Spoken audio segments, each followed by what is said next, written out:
Hi mga ka-Insu! For today's video, i-share ko sa inyo ang journey ni Feliz sa kanyang panganganak. Yes! Wow!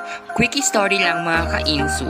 Nang alam kong date na manganganak si Feliz ay February 19 or 20. Kaya confident ako na that day siya manganganak. Pero naloka ako at napaaga siyang nanganak. Wow! Time check, mga 10 AM na ito ng umaga at nagle-labor na nga siya.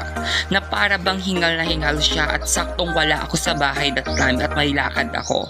At ang naiwan ay na magbantay sa kanya is si Bam. Kaya ang ending naging komadrona si Bam. Perfect! Wow!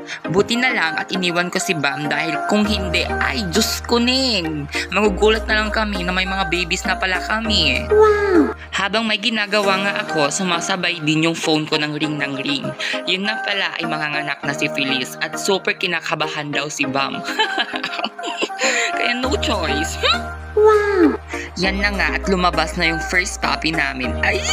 Super ansaya ko dahil ang cute nila na para bang ako yung nagluwal. Keme! Wow! First time lang namin gawin ito as a fur parents. Of course, wala pa kaming masyadong alam. Like tamang nood-nood lang sa TikTok, YouTube, ganun. Buti na lang at nakaprepare na lahat ng mga gamit ni Feliz sa panganak. Kasjay! Wow! After ngang mailabas ni Feliz yung first baby niya, eto na naman siya, nang-ready na naman siya for her second puppy na para bang OA. Wow! Mga ka-Insu, since first time ko lang sa mga ganitong eksena, mag-comment naman kayo kung ano yung mga dapat kong mga gawin, ganon. Para naman may share kayo sa buhay at journey ng mga babies ko, kasjay! Wow! Finally, lumabas na rin yung second puppy namin at ang cute niya, puti na may black sa tenga na oh my God! Wow! As of now, dalawa pa lang ang babies ni Feliz at of course, may susunod pa at eto ang mother dog namin na para bang super pagod na pagod at hingal na hingal kasjoy. Wow! Super bantay nga dyan si Bam kay Feliz dahil any moment lalabas na naman yung ibang puppies at super naaawan na nga kami dyan sa mother dog namin pero no choice, ganun talaga ang life. When?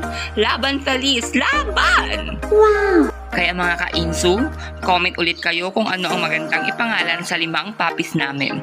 3 babae at 2 lalaki. At mamimili ako kung ano ang pasok sa taste ko. Kasjay! Wow! At yun na nga, after mailabas ni Feliz lahat ng babies, super thankful kami dahil buhay lahat at healthy sila. At eto ako, pinupunasan ko si Feliz. Wow! Charan! Eto na ang mga babies namin. Si. Ang cute nila at ang lulusog nila.